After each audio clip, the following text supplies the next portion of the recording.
Hi friends, welcome to my channel. আজকে আপনাদের সাথে শেয়ার করব একটা নিরামিষ দিনের দারুণ টেস্টি রেসিপি, মোচার কোফতা কারি। যেটার জন্য আমাদের সবার প্রথমে লাগবে মোচা, যেটাকে আমি কেটে সিদ্ধ করে জল ঝরিয়ে রেখে দিয়েছিলাম। এবার সেই মোচাটাকে আমরা একটা পাত্রের মধ্যে নিয়ে নেব, আর এর মধ্যে আমরা দেব এবারে 3 টেবিল চামচ মতো মটর ডাল বাটা। যেহেতু এটা নিরামিষ দিনে তৈরি করেছি, তাই আমি এর মধ্যে মটর ডাল দিয়েছি, মুসুর ডাল বা অন্য কোনো ডাল দিইনি। আপনারা চাইলে মুগ ডাল বাটাও দিতে পারেন, তবে মটর ডাল বাটাতে এটার টেস্টটা বেশি ভালো আসে। এরপরে এর মধ্যে দেব 3 টেবিল চামচ মতো বেসন, দেব গোলমরিচের গুঁড়ো, স্বাদ মতো লবণ আর হলুদ গুঁড়ো। আর এর মধ্যেই আমি হাফ চামচ পরিমাণে জিরা গুঁড়ো আর হাফ চামচ ধনে গুঁড়ো অ্যাড করে দেব। এবার সমস্ত উপকরণকে আমি মিশিয়ে ভালো করে মেখে নেব। প্রথমেই জল দেবেন না, আমি এটাতে জল দিইনি, জল ছাড়াই আমি এটাকে একটা ডো মতো তৈরি করেছি কোফতার জন্য। যদি আপনাদের জলের প্রয়োজন হয় তাহলেই জল দেবেন, আর বেশি পাতলা করবেন না, একটু টাইট রাখবেন যাতে এটা কোফতার আকার নিতে পারে।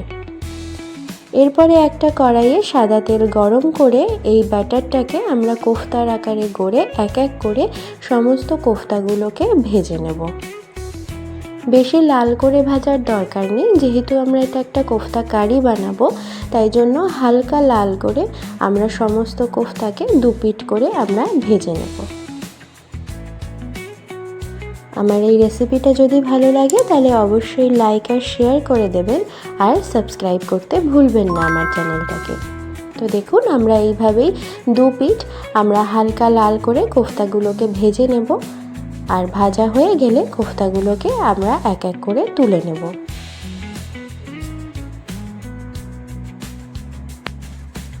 এই যে কোফতাগুলো আমাদের সব ভাজা হয়ে গেছে, এবারে ওই তেলের মধ্যেই আমরা কিছু ডুমু করে কেটে রাখা আলুগুলোকে নিয়ে নেব, আর সেগুলোকে নুন আর হলুদ দিয়ে আমরা ভেজে নেব। এই আলুগুলো লাল করে ভাজা হয়ে গেছে, এইবারে এগুলোকে আমরা তুলে নেব। এবার একটা ব্লেন্ডারের মধ্যে আমরা নেব একটা কাঁচা লঙ্কা, আপনারা বেশি ঝাল খেলে বেশি লঙ্কা নেবেন, নেব আদার কুচি আর একটা টমেটো। এবার এর মধ্যে হাফ চামচ আমরা চার মগজ দিয়ে নেব, আর 1 চামচ এর মধ্যে তিল দিয়ে নেব। নিয়ে সামান্য জল দিয়ে আমরা এইটাকে একটা ভালো করে স্মুথ পেস্টে ব্লেন্ড করে নেব। তো দেখছেন আমাদের ব্লেন্ড করা হয়ে গেছে এবং একটা স্মুথ পেস্ট আমাদের রেডি হয়ে গেছে। এবার সেই তেলের মধ্যেই আমরা ফোড়নে দেব একটা তেজপাতা, কিছু গোটা গরম মশলা আর জিরা।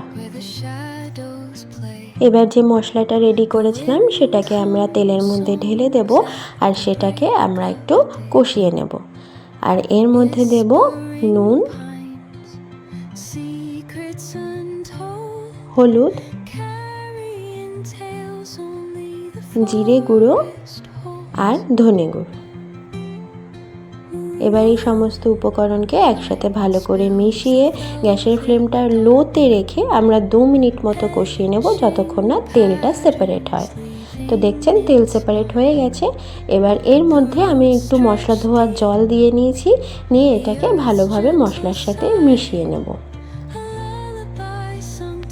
দেখতে পাচ্ছেন একটা সুন্দর কালার চলে এসছে, তেলও সেপারেট হয়ে গেছে। এবার মিষ্টির জন্য আমি এখানে জাগেরি পাউডার দিয়েছি সামান্য, আপনারা চাইলে এখানে জাগেরি পাউডারের বদলে চিনিও দিতে পারেন।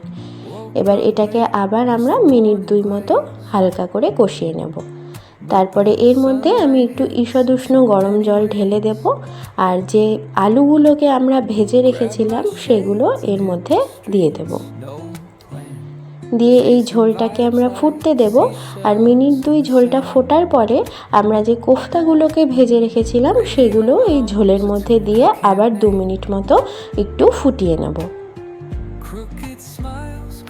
ব্যাস ঝোল ফুটে রেডি হয়ে গেছে। এবারে গ্যাসের ফ্লেমটাকে বন্ধ করে দিয়ে ওপর দিয়ে ঘি ছড়িয়ে ঢাকা দিয়ে রাখলেই রেডি হয়ে যাবে আপনাদের নিরামিষ দিনের জন্য একদম পারফেক্ট রেসিপি মোচার কোফতা কারি। রেসিপিটা ট্রাই করে অবশ্যই কমেন্টে জানাবেন আপনাদের এটা কেমন লাগলো।